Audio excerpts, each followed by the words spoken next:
பஸ்ஸுக்காண்டிலாம் நம்ம காத்து கிடக்க வேண்டியதாக இருக்குது. எல்லாம் நேரம்டா.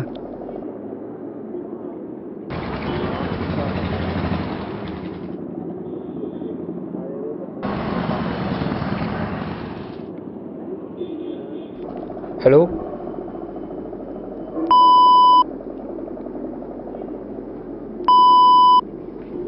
யார் இவன்? பார்த்தா படிச்ச மாதிரி இருக்கேன், நம்மளோட லோக்கலாக பேசுகிறேன். இவங்க வேற அப்படியே கடுப்பேற்றிக்கிட்டு இருக்கானு.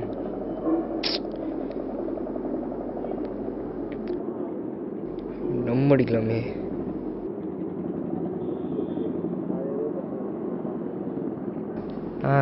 இது வேறையா? டேய், படிக்காத நானே நல்லது எது கெட்டது எதுவும் தெரியுது, படிச்சு உங்களுக்கு ஒரு இதுவும் தெரியலையாடா?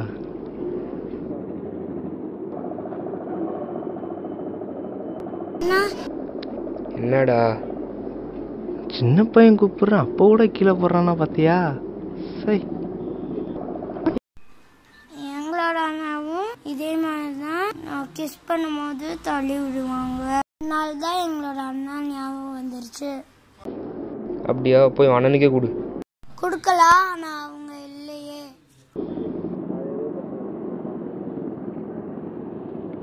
ஏன்டா, என்னாச்சு?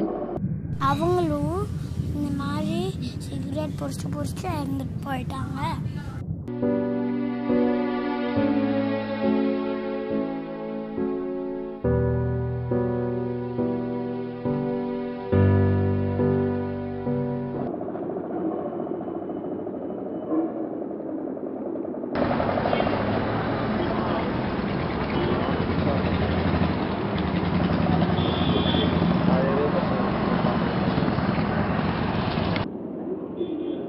நான் கிராஸ் பண்ணி விடுறேன் சார்.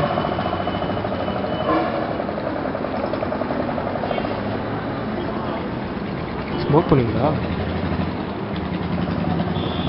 இல்லைங்க சார். தம்பி, எனக்கு கண்ணு மட்டும்தான் தெரியாது. கடைசி வரைக்கும் அந்த ஒரு கோரடியே இருந்துட்டு போயிடுறேன். நீங்கள் ஹெல்ப் பண்ணுறேன்ட்டு வேறு எதோ கொடுத்துட்டு போயிடாதீங்க.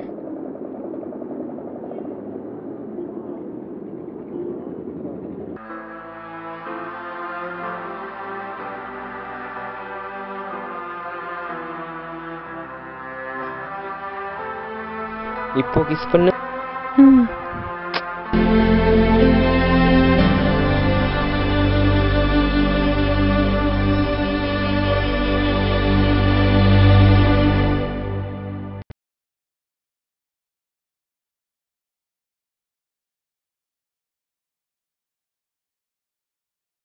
டே, படம் நல்லா தான்டா இருக்குது. அப்புறம்டா லைக்ஸ் வீஸ் மட்டும் ஏறவே மாட்டேங்குது. அதெல்லாம் அப்படிதான்டா. 300 கோடி போட்டு எடுக்கிற பாகுபலி படத்தவே எவனும் பார்க்கறதில்ல. தமிழ் ராக்கர்ஸ்லாம் பார்த்துட்ருக்கோம். ஆஃப்டர் ஆல் ஷார்ட் ஃபிலிம் இதை போய் யாரா பார்க்க போகிறா? அப்படியே பார்த்தாலும் அதுலேருந்து சுட்டது இதுலேருந்து சுட்டதுன்னு சொல்லிட்டு முடிச்சிருவாங்க. அவ்வளோதான். அது உண்மைதான்டா. இந்த மாதிரி படத்தை பார்த்தாவது யாராவது திருந்ததுக்கு வாய்ப்பு இருக்குல்லடா? சரிலடா.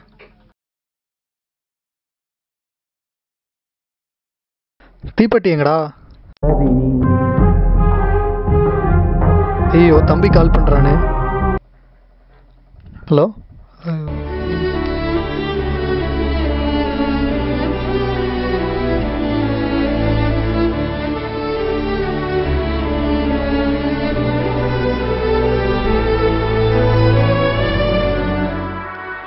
அந்த பையன் நிலமை என் தம்பிக்கு வந்துடக்கூடாது. இனிமேல் எனக்கு வேணாண்டா.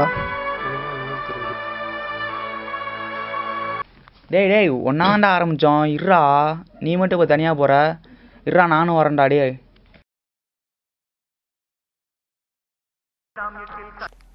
சிகரெட் பிடிச்சா 10 பேர் பார்ப்பாங்க, 5 பொண்ணுங்க ரூட்டுடும், அப்படியே மாஸாக இருக்கும்னு நாம் நினைப்போம்.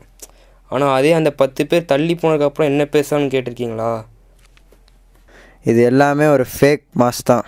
ஏதோ எங்களால் முடிஞ்சதுன்னு ஷார்ட் ஃபிலிமில் சொல்லியிருக்கோம். இது எந்த அளவுக்கு ரீச் ஆகுதுன்னு பார்ப்போம்.